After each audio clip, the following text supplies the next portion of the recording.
At this point, man, I feel like Ohio State's ahead of the Big Ten, and it's not really all that close. And I'm just like, man, if we take care of business the way we're supposed to, and I do say if because there are no guarantees in college football. You still got to get out there and play.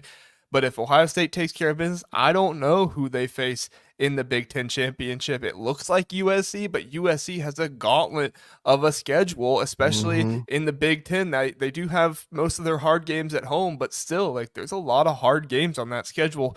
So we'll see what happens. But man, I tell you, I'm feeling better about this Oregon matchup than I was earlier on because I feel like Oregon has a lot of talent. Oregon is very, very talented. Dylan Gabriel is talented. He's not the tallest, he's not the biggest, but he's talented.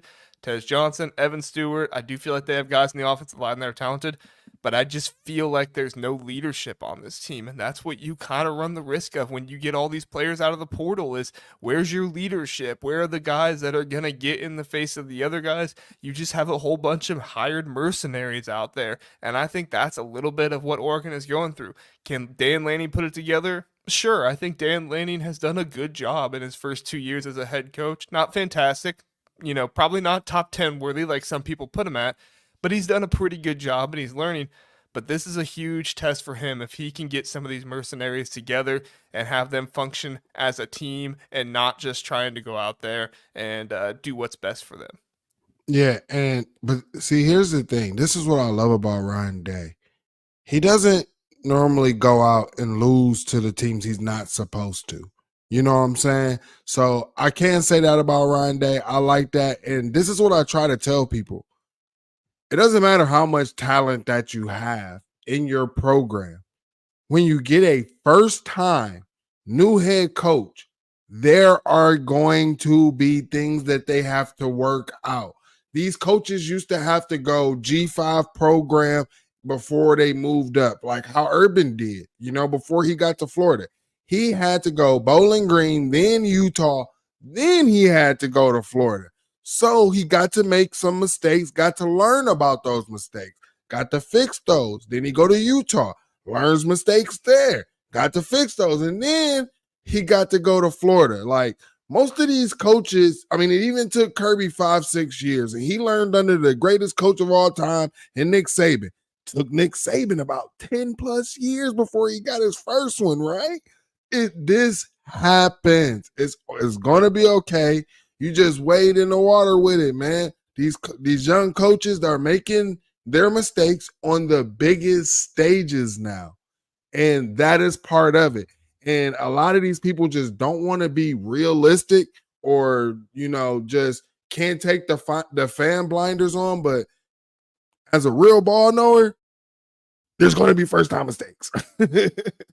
Yeah, man, and I'm right with you what you were saying about Ryan Day. I think I read a stat the other day. I haven't double checked it, but Ryan Day is the first head coach in over 50 years to start 40-0, 41-0 now versus unranked teams. Like I, that's ridiculous. You can talk about third base and all this stuff, whatever you want to talk about. Who cares at this point? You say whatever you want to help yourself figure out that you don't have Ryan Day as your coach. But like, if anything, like this year is showing me just how valuable Ryan Day is because you got so many other teams struggling, you got so many other teams having a hard time, and I'm thankful that we have Ryan Day, and man, I am rooting for him so hard to beat that team up north this year because he has to get that done to, validate himself as that coach to all of Buckeye Nation. He's already validated it to me. I believe in him, but Facts. he's going to have to do that to validate it to all of Buckeye Nation as well. So, and that's the other thing is like he improves every single year. Like I Mm-hmm. feel like Ryan Day, and granted, I don't pay enough attention to every single program like I do Ohio State to see this, but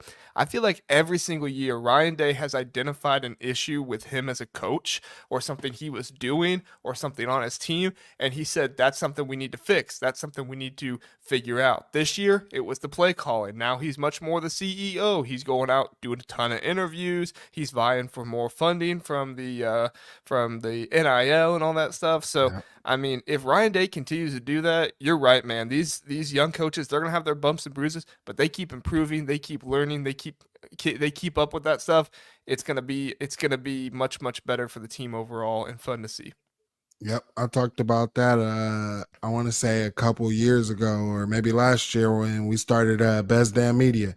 I'd always say, I said that's the one thing that I can say about Ryan Day, that he has always just continued to fix the problems. He don't let it linger, and that was, my issue with what I call after national championship Urban, was he allowed things to linger and fester, and you could kind of see now you got to rebuild that whole part, where that's not Ryan Day's MO. It's like, okay, it's here, we're not going to go down here, we're going to try to go up here. And I also got to shout out him this: Coach Locke is the most underrated hire.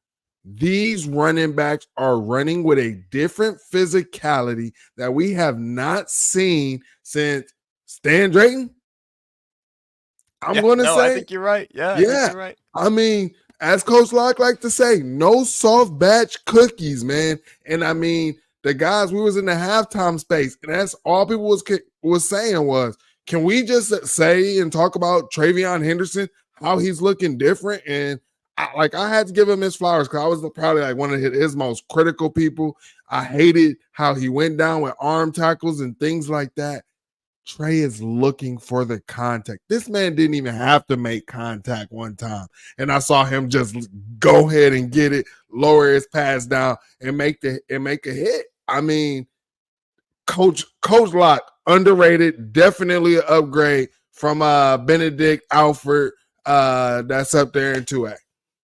Yeah, and he's not having a good time up there. I got a tweet that he sent at me where he said he's having a good time up there in that team up north, and I got that bookmarked for a while now. So Tony, if you're listening, you might want to go back, search my handle, and delete that tweet, because I'm gonna be coming for you at the end of the season when you're 7-5, 8-4, 6-6, whatever you are, man. I don't care, whatever it is. I know Ohio State's winning that game. So. I All right. want to say this. I want to Yeah, say go ahead. this because I said this. Hey, Team Up North fans, remember this? Back to life, back to reality. Yeah, that's back for y'all, baby. Fantasyland is over. Stallions is gone. I'm for it, man. I'm for it.